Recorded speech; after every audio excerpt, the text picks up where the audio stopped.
Hi, my name is John Mosley. I am the Assistant Site Manager here at Fort Fisher State Historic Site in Curry Beach, North Carolina. This was the largest earthwork fortification in the Confederacy, built between 1861 and 1865. It protected the harbor of Wilmington, North Carolina, and specifically the Cape Fear River. And it protected the blockade runners that were bringing supplies for the Confederate Army and for the Confederate population. Fort Fisher is unique because it is not constructed like many of the forts that you may recognize. Instead, it is made out of sand. Most forts at the time were actually going to be built out of brick or wood. This was chosen to be sand for one reason, that we are at the beach. It's very easy to actually fill in any gaps and try to have a unique source. The second issue is that a sand fort is actually a low-tech alternative to a high-tech problem.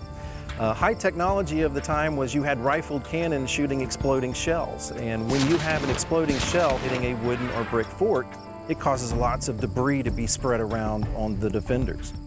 With a sand fort, the shell actually sinks into the sand before it explodes, thereby causing an explosion going out towards the attacker. So it was actually very creative to protect the soldiers defending this fortification. The first battle at Fort Fisher took place in December of 1864, under the command of Major General Benjamin Butler. It began with a naval bombardment that caused some of the gun positions to explode at the fort. This allowed the Navy to land Union infantry, but they were met by Major General Robert Hoke and his men, who were in perfect position to hold off the attack.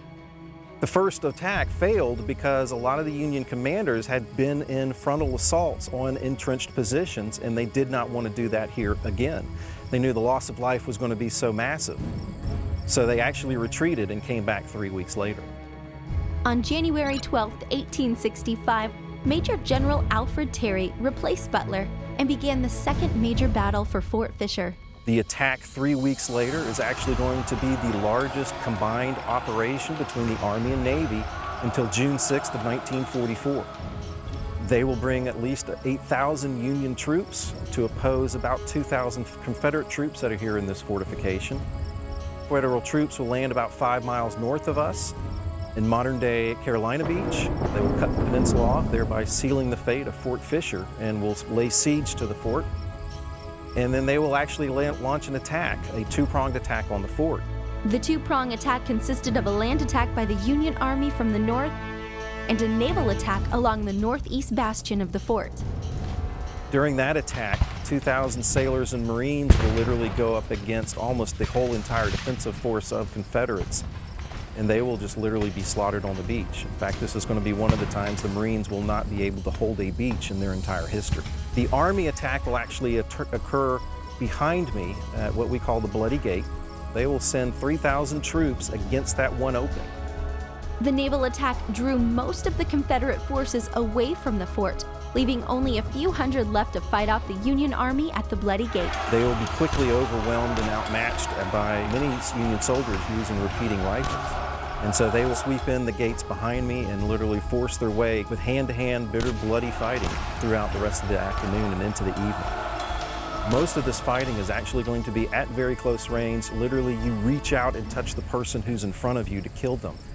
You're using your fist, you're using your mouth, you're using a shovel, you're using a bayonet, a knife, your musket butt. You don't have time to actually load the rifle, to actually load it and aim and fire it. The attack will start about 3:30 in the afternoon. Fort will finally be surrendered about 1.5 miles south of here at a little place called Battery Buchanan, and that will actually happen about 11 o'clock that night.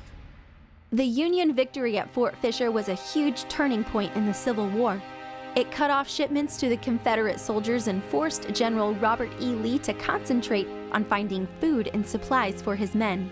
Once Fort Fisher actually falls, it's only about 90 days till Lee surrenders to the end of the war. Fort Fisher will fall January 15th, 1865. Wilmington will fall February 19th of 1865, thereby closing off all harbors to Confederate supplies.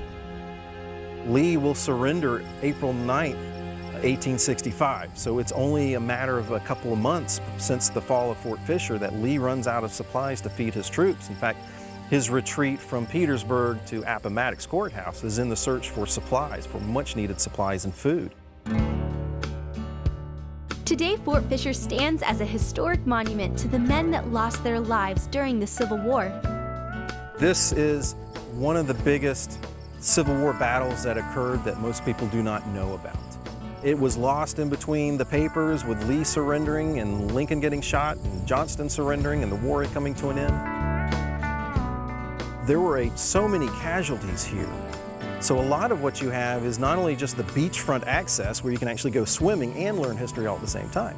It gives you a little bit of everything. It gives you the history of this area. It gives you a good feel for why Wilmington was so important during the war.